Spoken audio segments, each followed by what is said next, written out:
down." Rhys's voice was low, almost swallowed by the echoing cavern. He pointed his revolver towards the chasm that had ripped open in the wall, a jagged tear exposing an abyss of absolute darkness.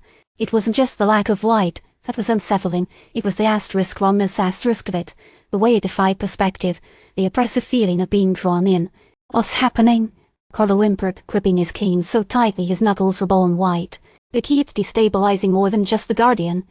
"It's pulling us," Amelia breathed, her gaze fixed on the swirling vortex of shadows.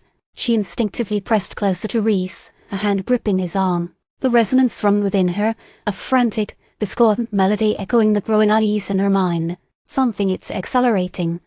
A booming, distorted voice crackled from the unseen speakers. "You fools! You're unraveling everything. Do you understand what you've done?" Vogel's voice was laced with frantic terror, a stark contrast to the calculated menace they'd heard before. "You're going to regret this." "Regret what?" Rhys retorted, his voice steady despite the tremor in his own gut. "Protecting something you clearly shouldn't have been messing with." The chasm widened, swallowing more of the cavern in its oppressive darkness. Dust and debris rained down on them. The air grew thick, heavy with an unseen pressure.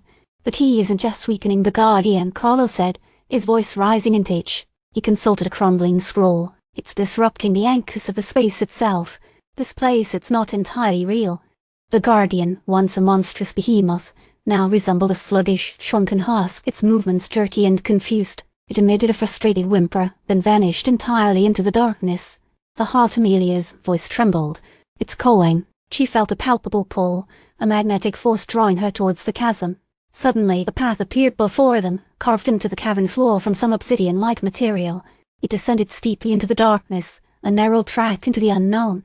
"There's no choice," Rhys said, tightening his grip on his revolver. "If we want to find out what Vogel's been up to, and find out what's really going on here, we have to go down." He started down the path, Amelia reluctantly following. Carlo, after a moment of terrified indecision, stumbled after them, leaning heavily on his cane. As they descended, the darkness pressed in around them, suffocating and absolute. The air grew colder, biting at their skin. The path narrowed, forcing them to walk single file. "What lies at the bottom?" Carlo whispered, his voice swelled by the oppressive silence. Before Rhys could answer, a colossal form rose from the depths of the chasm. It was made entirely of living obsidian, constantly shifting and swirling with internal energy. Two enormous eyes, glowing with malevolent violet light, fixed upon them. "You dare interfere?" The Obsidian Warden boomed, his voice resonating with ancient power. "You will pay the price for your intrusion." He lunged, a blur of black energy, forcing Rhys to dive to the side to avoid the initial attack. The force of the Warden's movement sent a wave of tremors through the narrow path, threatening to send them tumbling into the abyss below. "Keep moving," Rhys yelled, firing a shot that ricocheted harmlessly off the Warden's obsidian hide. "Don't stop for anything." They pressed on, the Warden's booming laughter echoing behind them, his relentless pursuit a constant threat. The path continued its relentless descent, leading them deeper and deeper into the heart of Zerzura, towards a destiny shrouded in darkness and ancient power. The weight of their quest, the knowledge that they were facing something far greater than they could have imagined, settled upon them like a physical burden. What lay ahead, at the very bottom of the abyss, remained to be seen, but one thing was certain: their journey was far from over.